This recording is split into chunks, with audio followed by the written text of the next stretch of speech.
Alright, we had really bad wind, so I had to take down a bunch of stuff.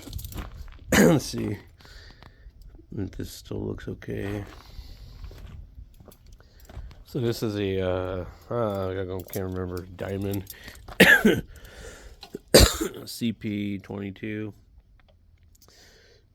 It was basically brand new in like 2017. I've dropped it a couple of times.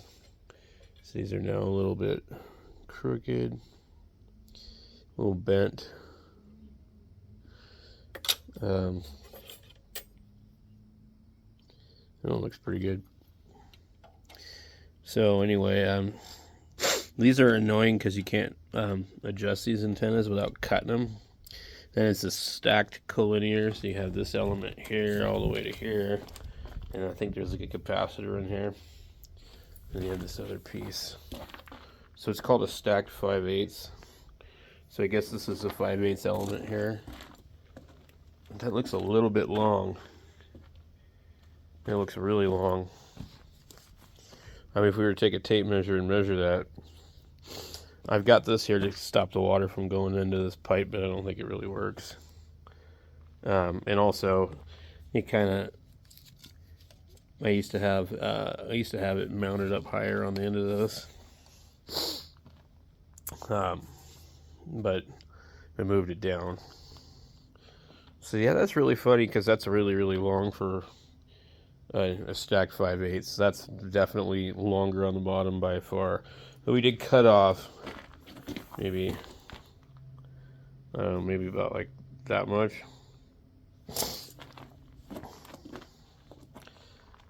I need to put this thing back up. Here's that panel that cracked from the heat burn. There's a little bit of loose glass on it. When I moved it, it got really worse. Oh, excuse me, proper English, a lot worse. But it was blowing around in the wind. I had it leaning up against the antenna pole. Also, this thing here bursted at the seam. It's pretty common with these. I think these came from Home Depot.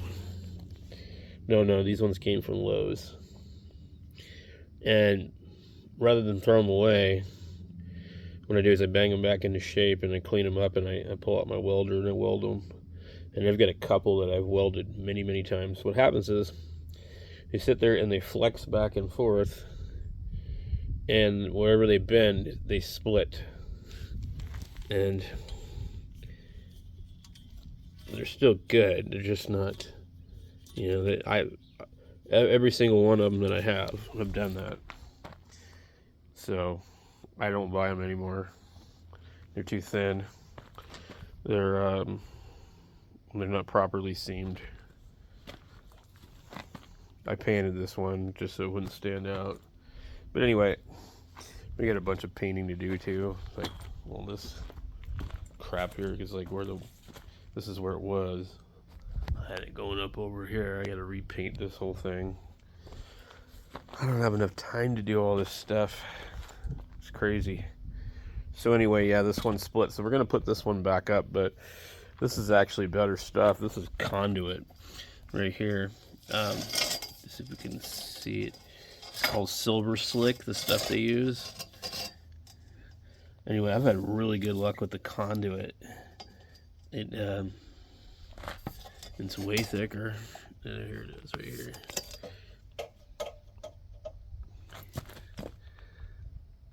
Yeah, this is conduit from Home Depot. The idea with the other stuff was basically you can stack them, but they don't stack very good. And what you can also do with the conduit, like I did with mine, is I weld. Let me get this thing over here. I weld a little bead on it so it can't fall down, but it fits inside the end of this. So if you want, you can actually take these and you can cut them with a grinder in 4 places and put a hose clamp on them and clamp them to that and make your own section of pole. Like I said, wherever they're weakest, they're going to blow out.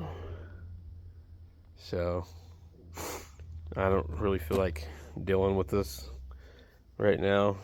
So I'm just going to put the other one and see if it will just sit there. Otherwise, I'll have to put it on something else like this.